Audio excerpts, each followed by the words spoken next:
Hello everyone. Today we will try to see experiment regarding amplitude modulation. So this is the kit we basically use to perform amplitude modulation, and this kit also has the provision of doing FM. So we will see that afterwards, but as of now we will talk about how to generate amplitude modulated signal using this particular kit.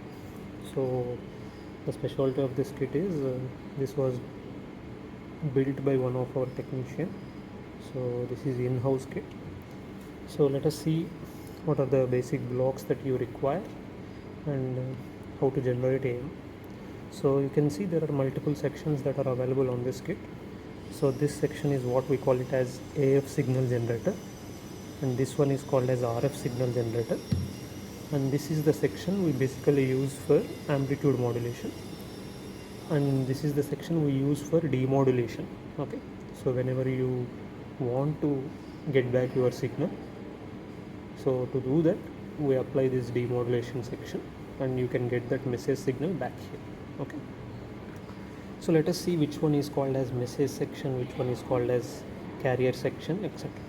So if you see this section, it is written as AF signal generator. AF means audio frequency signal generator. So this audio frequency is the one which we basically consider as the message signal. Okay, and this section, if you see, it is called as RF, that means radio frequency signal generator. So this section is basically what we call it as carrier section. Okay, so within these sections you can see there is one provision to connect some external probes, and there is a knob. Okay, similarly there is also one such point and also there is a knob. Okay, so this is for the message and this is for the carrier. If you closely observe, it is written as frequency control for message and amplitude control for carrier. That means they had given only provision of controlling the frequency of the message signal and amplitude of the carrier signal. Okay, that means carrier frequency is fixed but you can change the amplitude. Similarly, message signal amplitude is fixed, frequency you can change. Okay, so using these 2 points and by using banana probes, okay, we will be connecting the outputs of these 2 points here. So this is where the amplitude modulation happens. So you can see there are 2 things that are written here. One is written as message input. So let me zoom this. Okay, so one is written as message input, the other one is written as carrier input. Okay, and there is a knob to control the amplitude, which basically controls the modulation index. Okay, and the modulation happens here and you will get the modulated signal here. So the message signal is also called as modulating signal because it helps in performing the modulation. That's why it is called as modulating signal. This is called as carrier signal, which carries this message in amplitude, and this is called as modulated signal because after modulation whatever the things you got is called as modulated. That's why it is called as modulated signal. Okay, I hope you understood the basic difference. Modulating, also called as message signal. In our case this is the AF signal, this is carrier. In our case this is called as RF signal and modulated signal. Okay, let us see how to connect them and what you will observe on the DSO and how to take the readings of that observed signal. Okay, that we will see now. Okay, so you basically use these probes. So you can see these types of probes are available. Okay, so you can also use this. You can also use this type of probes. Both serves the same purpose. So you need to connect them here, and since this is the message section, you connect the other end to the message input. Then this I am using for carrier. You connect this to the carrier's input. Now this has been done. Now you want to measure what will be the output. For that you need to use one more probe. Okay, now this end you basically connect to the BNC probe, okay, because you want to measure the output that is coming here. Now you will connect this, and this end is the ground, so you can see there is a section for ground. Okay, we again take one more probe.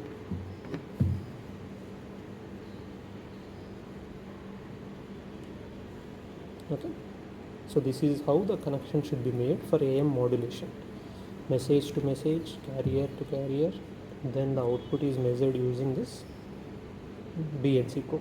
Okay, now let us see how the signal looks like in our DSO.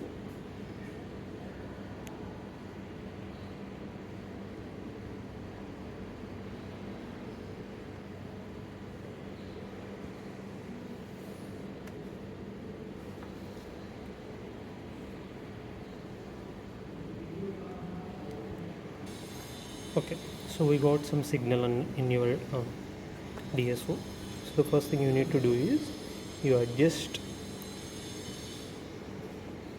these horizontal section and vertical section knobs so that you can clearly see the signal. So the first thing I will do is, since my signal is looking very small in my DSO, I will try to amplify that. Okay, and I can also use this particular knob to further improve the time axis. So this is fine for me. Okay, so this is what is the under modulated signal. Okay, so this is how the under modulated signal looks like. So to further change the other types of, or to further see the other types of amplitude modulated signal, that is critical modulated and over modulated, you can use a knob that is present in your kit, amplitude control. Okay, so this is the knob we basically use.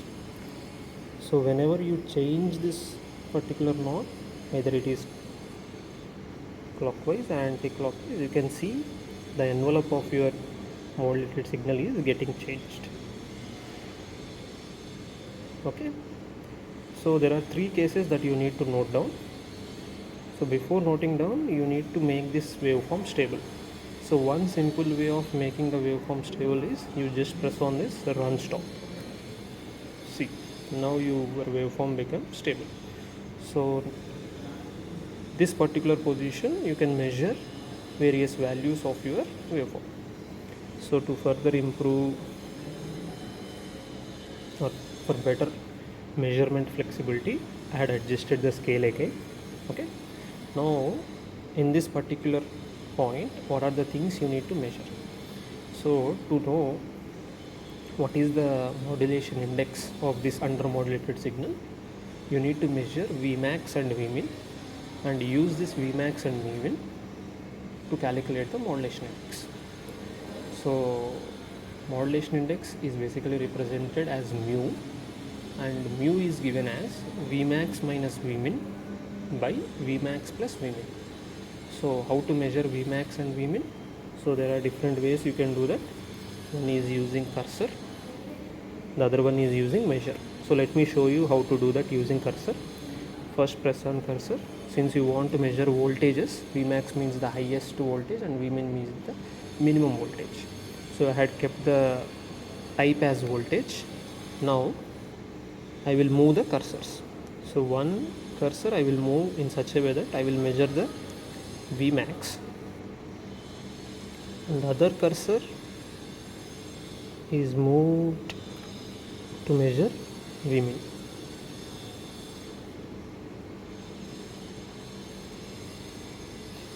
So you can measure Vmax and Vmin as peak to peak or else as only the positive quantities. So let me show you how to measure Vmax from ground. Okay, so this one, whatever you are seeing, is basically represents the ground. So you go there,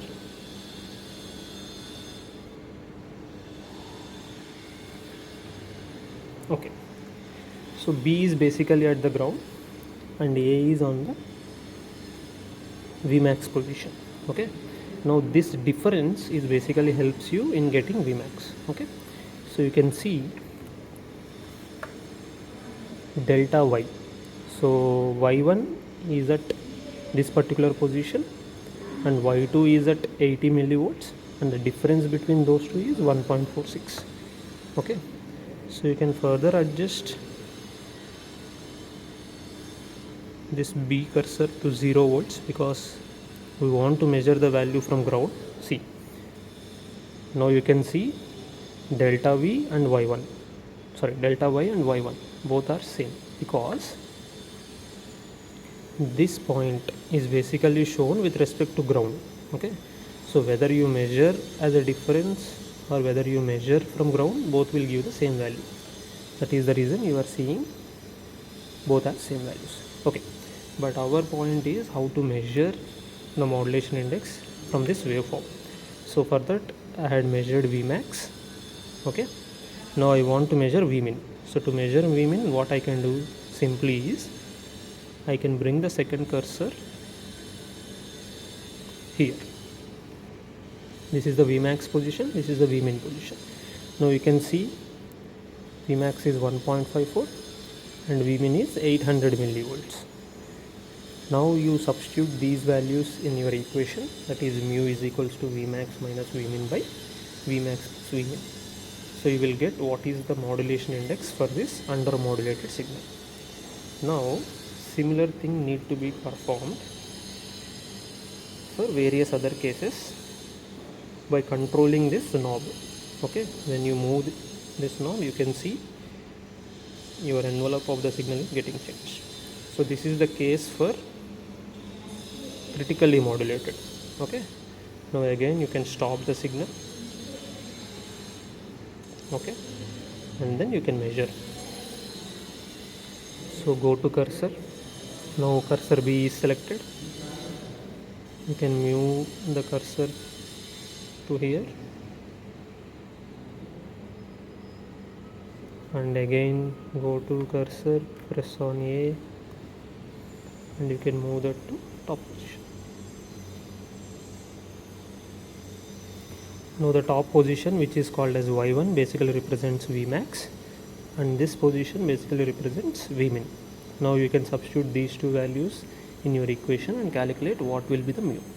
For critically modulated, you need to get a value which is near to 1. Okay, so for better resolution, what you can do is you can further increase this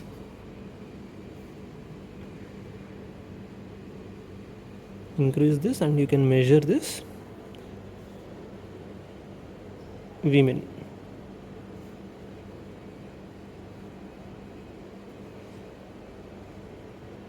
Sorry, actually the cursor is in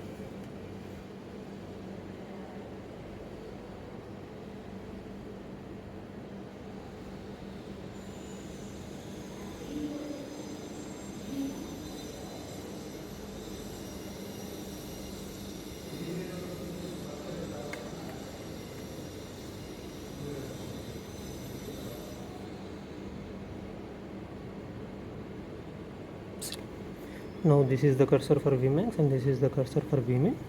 Take these two values or note down these two values and substitute them in your equation, that is Vmax minus Vmin by Vmax plus Vmin. Similarly, you can do the same for overmodulated.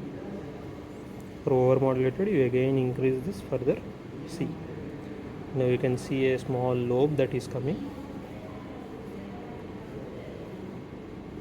So this is the case, that is your overmodulated. Okay, so now to measure this, what you need to do is again adjust the cursors. First I will adjust Vmax cursor, then go to B, adjust the Vmin cursor. So while noting down Vmax and Vmin for overmodulated case, since a crossover has been happened, this should be taken as negative of your Vmin. So let us assume this is the value, you are getting it as 740 millivolts. While substituting this in your equation, that is Vmax minus Vmin by Vmax plus Vmin, you need to take Vmin as minus 740 millivolts. Okay, don't take 740 millivolts as it is, because this is a over modulated case. You need to take negative value of this. The positive one you can take as it is, that is 2.8, but the Vmin you need to take it as minus of. Okay, so these are the three cases you need to note down. One is under modulated case, over modulated case, and critical modulated case. So as part of this experiment, you need to note down all these values, that is Vmax and Vmin for all these three scenarios, and you tabulate them and you find out what are the modulation indexes you had obtained for these three signals. Once you do that, you again adjust this knob for under modulated case. Okay, see, now you got under modulated case, and perform the demodulation. Okay, so how to perform demodulation, let me show you. So for demodulation, what you need to do is you need to apply this modulated signal to the demodulation section. So this is your modulated signal, AM modulated, apply it here. This is your demodulation section. Then you take one more probe, and this is the input of your demodulation section. So your signal will be passed through diode detector, that is nothing but envelope detector. Then it will be passed through filter, amplifier, and finally you get your demodulated output. So this is the place where you will get your message signal or demodulated signal. So demodulation, after you perform demodulation, the signal that you will obtain is your message signal. Okay,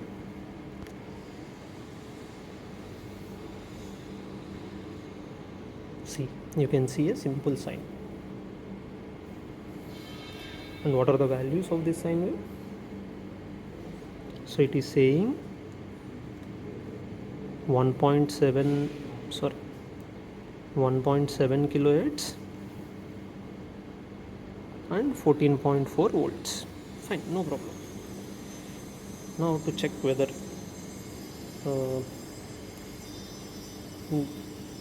you obtained message signal or not, one simple way is you again give this particular value or this particular signal to one of the channel of your DSO and see whether these two are having same frequency or not. You will not get same amplitude because the signal is passing through lot many sections, but the only thing you can relate is the frequency should be same. Okay, so one other simple way to check whether you obtained proper message signal or not is there is a knob called as frequency control here. You just adjust and see whether the frequency is getting increased or not. See, as I rotate this knob clockwise, you can see the frequency is getting increased. If I rotate this knob anti-clockwise, you can see the frequency is decreasing. So if I am rotating this knob right side, frequency is decreasing, left side frequency is decreasing. So this is also one way to understand whether you are getting proper demodulated message signal or not. But the best way is you give this signal to the other port, okay, and you compare both demodulated signal and message signal. As part of the demodulation process, you need to note down the amplitude of the signal, frequency of the signal, and note down the same details of message signal and carrier signal, and you tabulate them. Okay, finally you will compare whether your demodulated signal is having same frequency as that of your original message signal or not. So these are the important things that you perform as part of this AM generation and demodulation. Okay.